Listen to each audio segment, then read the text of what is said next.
Fight here in Las Vegas, Nevada. Ladies and gentlemen, a very good evening and welcome to UFC Fight Night. Hi, baby. I'm crazy. Oh my God! One and done. That did not take long. There it is. That's a nice combo. Ladies and gentlemen, your winner, Slavakos Vyacheslav Borshov.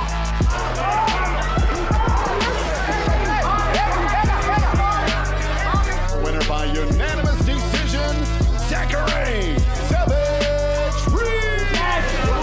Marshall. Late in the second round. He's picking up. Huge right.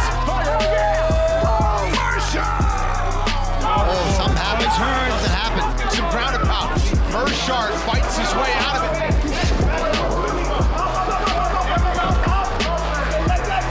Chabazian is in deep waters.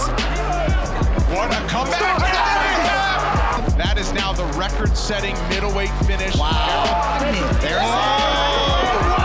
Hitting elbow turns the tables quickly. Repeated right from the ground, and Michael Morales still undefeated. Recent Monopoly is out. Myron Santos is your Ultimate Fighter winner in show-stopping fashion. We're gonna stop it. We got 3 minutes. Keep doing it. 3 minutes. Stop, stop, stop.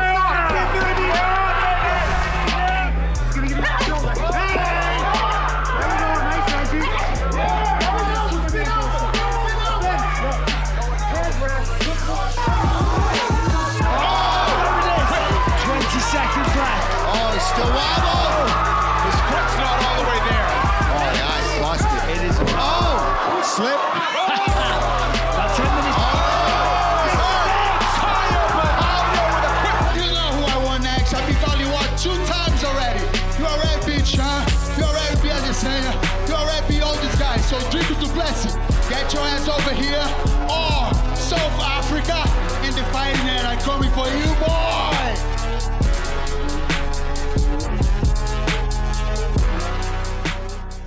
No mai hoki mai ki UFC on Sky ko Ravinda Hunia tōku ingoa. We're back in studio after 4 weeks and joining me, co-host Dan Hooker. Kia ora e hoa. I'm back, baby. Holiday's over.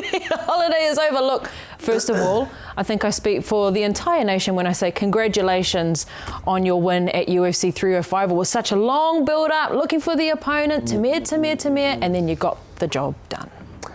Yeah, I love it when a terrible plan comes together, you know? No, go, like, that's what you want. That's, yeah, I'm happy with how it all played out. Yeah, you should A be. few more cuts and scars, but hey, it comes with the territory. Yeah. Look, here's the pic of Oh, you look at that! celebrating. Look at that beautiful man right there. Yep, the pink hair kicking in as it usually does now with your 4 different hair. eyes.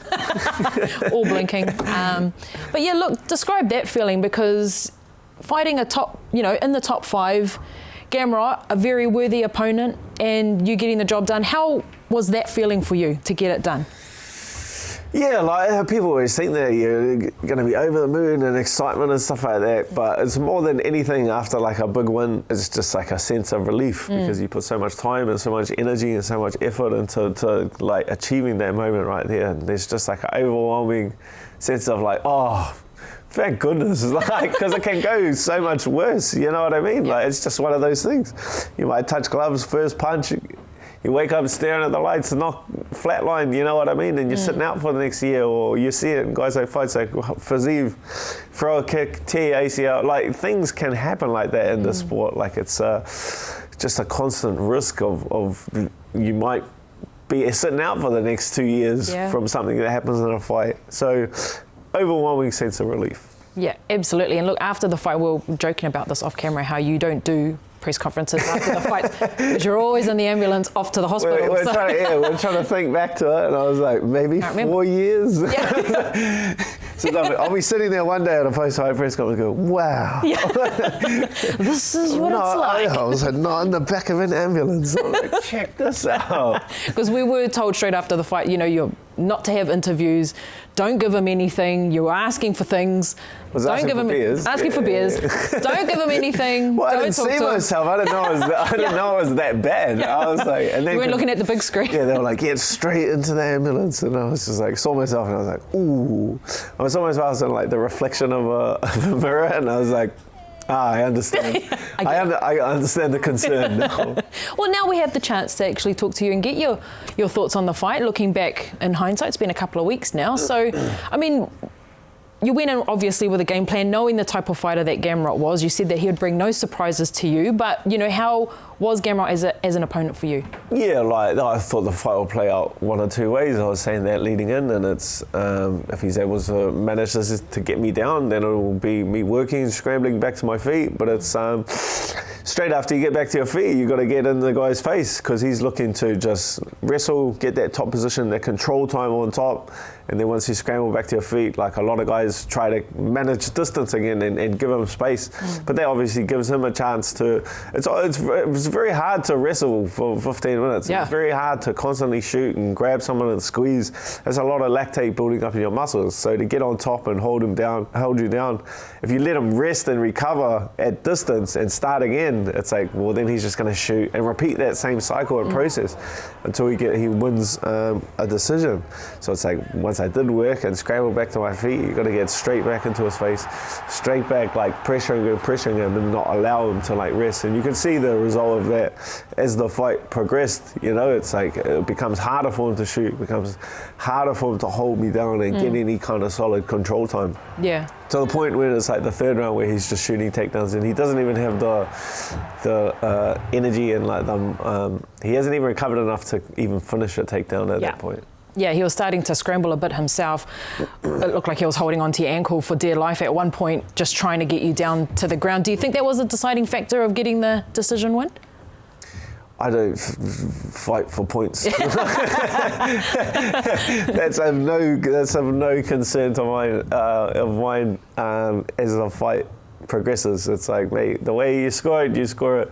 They raise my hand at the end, I win. Like how they score the fight is completely not a concern of mine. Yeah. Well, he came out the back. Obviously, we saw when you came around and you went to see the medic straight after the fight, but Gamrot came out as well, and he was peed off, to put it lightly, and he walked over and it looked like he was going to pick up one of those little trolley things that Conor McGregor threw a few years ago. He had his hands on it and he was ready to, and he was yelling and screaming, and then he just let it go and walked off, and he was absolutely fuming. So obviously didn't agree with the decision at the time. Couldn't care less, mate. Couldn't care less, mate. The previous 15 minutes to try and sort that out. Yeah. Well, again, congratulations, and it puts you, man, you're in the top 5. Only took 10 years to work your way up to the top and crack the top 5. But now, you know, all the questions are, what's next for Dan Hooker? Because now you've got, you know, the best at the top to kind of pick from, or what are you leaning towards in terms of who's next for you? Oh, couldn't care less again. Yeah. Like, that's all. Like, regardless of what happens next, there's some very cool options out there, and I know. Regardless of that, it's a very big fight. But obviously, eyes are on the belt, and it looks like one more, and then you get a title shot. Whether they sort that Arman and Islam fight out, and then I fight Charles Oliveira. That looks like the most likely option to happen. Yeah, Charles Oliveira is obviously, he's sitting at number 2 in the division right now, so that puts you. That's a great little jump for you if you to knock him out. Yeah, another sexy little number next to his name. Yeah. Like you're one fight off a title shot. Like Charles Oliveira is who, you know, I think my management is looking for, just because the title fight's locked in. Islam's injured at the moment, so that's moved that fight a bit further down the road. But Arman Islam, that's for the title, and then winner of me and Charles fights the winner of that. Yeah. So what kind of time frame are you looking at, or do you not have too much say about time frames? from what I heard, that title fight's in December, so to run it back in December is like a good amount of time off, easing my way back into training over the next couple of weeks, and then just jump straight back into camp. Like, that looks like the most likely option. Nice. There's a big, I think the New York card's been announced for, is it November or December? Yeah, November. Yeah, November's that one, so exciting times ahead. Look, another little cheeky thing you did too was post a photo of yourself wearing the BMF title belt, so, you know.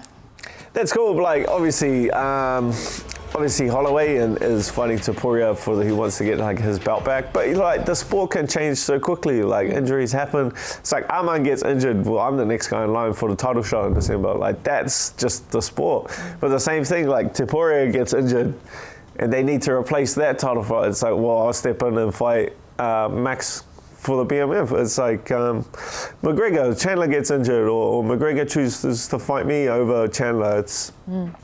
Then I'll obviously step in there. So, but I just know whatever happens next is going to be cool. Yeah, absolutely. You know, and that's the exciting thing about this division. We say it quite often, how the lightweight division is the deepest in the UFC, and then you've got this crossover. So Max is what, number 9 in the lightweight division. He's number 1 in the featherweight division. I think maybe number 2. So the options there are all like this. I got options. Great place to be. But again, congratulations. And look, speaking of the featherweight division, we were able to catch up with Alexander Volkanovski over in Perth, who said that there were things happening on the boil for him at the moment about his future. Spicy. And yes, very spicy. So let's see what Alexander Volkanovski has to say about his future with his next future opponent. Look, obviously the featherweight division, this fight's coming up with Ilia Topuria, Max Holloway. I wanted to first get your thoughts on that. Yeah. So I was obviously aware of that earlier on. I told them I wanted the break, as I've been having. So I wanted to fight probably later in the year, and they said they might be doing that.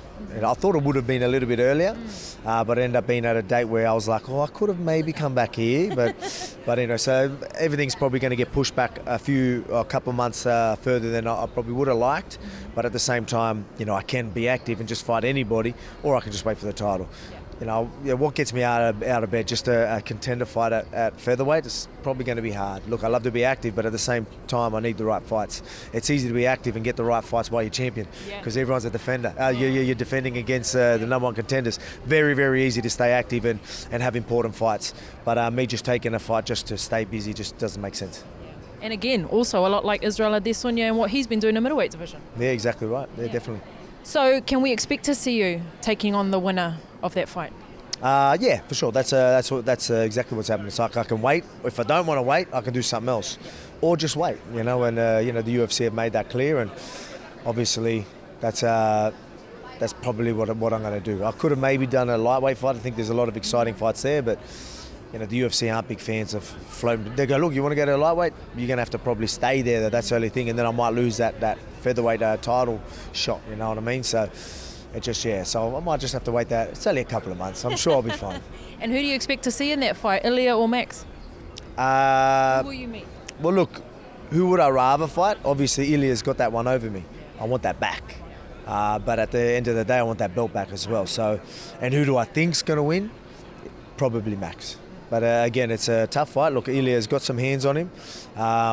You know, he's not easily shook. He's going to come forward. He's going to be looking for the finish the whole way through that fight. But I think Max is just going to be able to, like, you know, just do a little bit too much for him the whole way and not get hit. And even if he does get hit, I think Max has got that chin that we all know about. So I think it's just going to be a little bit too much for Ilia. But if Ilia walks through him, he's proven himself. And but then I'm just going to take it back off him anyway. Win-win. Yeah. Okay, well, thank you so much for speaking with us, and we can't wait to see you back in action later on in the year. No worries, I can't wait either. See you then. Kia ora, kia koe, Alexander Volkanovski, and can't wait to see you back in action in the future. And look, talking of teammates, Dan, you weren't the only one on UFC 305. We had Kai Kara-France, Israel Adesanya. Kai Kara-France obviously getting that amazing knockout win, and Israel Adesanya, you know, falling short of his. I just want to get your, you know, feedback about how the boys were after their fights as well. No, so I got me. That was the quickest trip to the hospital I've ever been on. Hour door-to-door scan, everything sweet, nothing broken. I'm out in one piece. Stitch me back together. Nice, Perth. So it was good. Yeah, hour in and out. Then I went straight back to the hospital, straight back to my hotel. Bumped into Israel, went up to his room, had a couple whiskeys, and he was fine. Yeah. You know what I mean?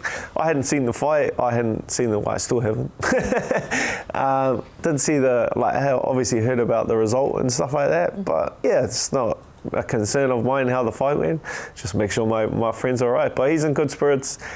He's just been on a trip back to his home in Nigeria, seeing family there, seeing the side switches. Yeah, he looks refreshed and he's in good spirits. Kai, who cares? He's knocked the bloke out. He's rich. Yeah. He's rich. Of course he's good. Yeah, he's amazing. He's on cloud nine. But when you say that about Israel being okay, I felt the same way. Like, it kind of makes people, you know, who are like from New Zealand and wanted him to wholeheartedly win, feel a bit better about it too, seeing him in those spirits, which was quite, I don't know, it made me feel a bit... Yeah, he knows the game. Like, he's had over 100 fights. Like, he knows that things can happen. You get distracted for a few seconds and the fight can completely change. And it's just one of those things that happen. Yeah. And the exciting thing too for Kai Kara-France is how we're talking about, you know, your positioning after your one being in the top 5 now. Kai Kara-France, I mean, obviously Steve Usyk was ranked lower than him, but Steve Usyk having fought Pantoja, having a title fight means that, you know, Kai is back in those talks after his long setback as well. So, I mean, the future is bright for Kai, and he's not just winning fights, he's winning them. Yeah, especially in that division, to get a big knockout like that, to completely flatline someone is not that common. So Kai's got a few of those. He's probably got the best highlight reel coming up in the flyweight division. So I'd be surprised if Kai didn't. I'd be surprised if Kai's next fight wasn't a title fight. Yeah. See, and that is an exciting thing to think about. And look, we're going to go down memory lane a bit because we like to take a bit of credit. When you actually drilled him here, like, who are you going to fight next, bro? And Kai said here on the show that he wanted to fight Steve Usyk, and that went Gomburgers, and now we know the result. But here's a look back at his journey, and hopefully a title fight is pretty much imminent. Kia ora. I just wanted to come on here and give you guys an update. So unfortunately, I've had to withdraw from my next fight in Sydney, Australia, UFC 293. I suffered a concussion over the weekend at training. I'm gutted that I won't be a part of this card. It's been a tough week with my second son being born, as well as me pulling out of this fight. Mixed emotions, frustrated, but I've just got to focus on the positives and just spend time with my loved ones. So I appreciate the ongoing support, and we'll be back soon. Much love. Steve Usyk here. I'm very excited to announce that I'll be fighting on UFC 301 for the UFC Flyweight title. I'm very excited to showcase my skills, super grateful for the opportunity, and I can't wait to bring the belt back home to Perth, Western Australia. Were you surprised that the UFC matched this fight? I think first thing make him fight for the title is very lucky, you know, because I'm already beat the guys in the front line, or Roval, Erceg, like I say, Erceg is lucky, you know, because we don't have a name to give to me to fight. I have lots to lose. This is my dream. I've been pushing for a long time to get to here, so I feel like there's just as much pressure on me as there is on him. Gentlemen, this is the main event of the evening. 5 rounds for the undisputed UFC Lightweight Championship of the world.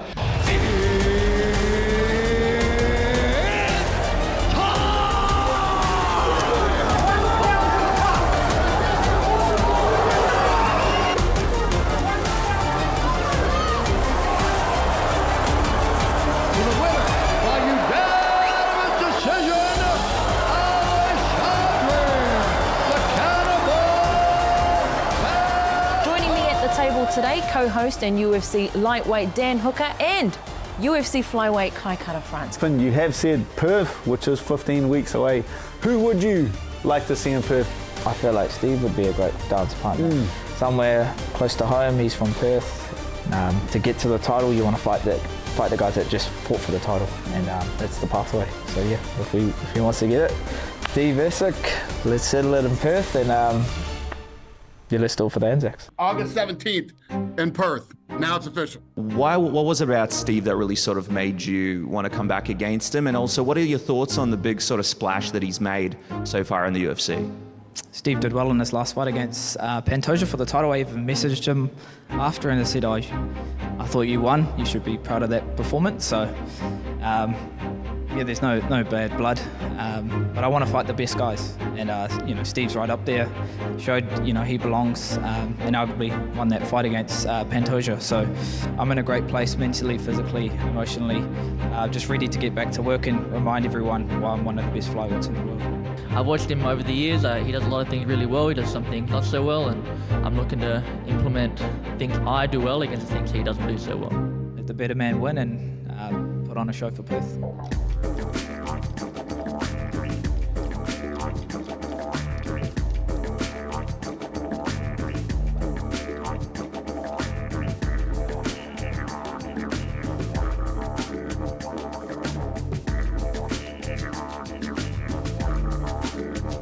Yeah, it's going to be fireworks, and I'm ready to show them that there's levels to this, and I'm the veteran. I've got the experience, so I'm going to have to use it, use my wit, use my strategy, and come out there and take them out. With your crystal ball, how do you see the fight playing out? I know it's your hometown boy, but I'm knocking him out and getting my title shot. So the next 5 years, I see myself winning this flyweight world title, defending it, and finishing on top. Fight week, the travel, media, pressure, I just go towards it and I welcome it. Just excited, just to have the whole team here. We roll deep, 30 of us, you know, coaches, cornerman, teammates. So it just shows you the kind of brotherhood and I guess camaraderie that we have at City Kickboxing. When one goes to war, we all go to war, and that's what it's been like for this camp. Flyweight division, Kai Don't Blink Carafront versus Steve Astro Boy Urseg. Official weight 125.5 for the Kiwi, Kai Carafront.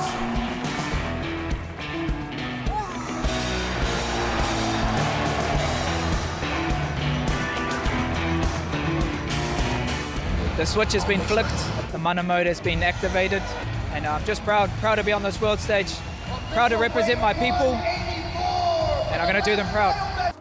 Fighting out of Auckland, New Zealand,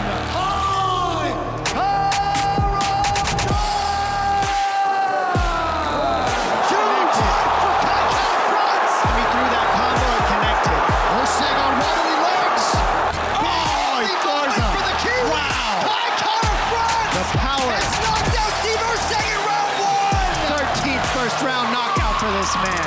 Hey, Don't Blink! Declaring the winner by TKO! Don't Blink!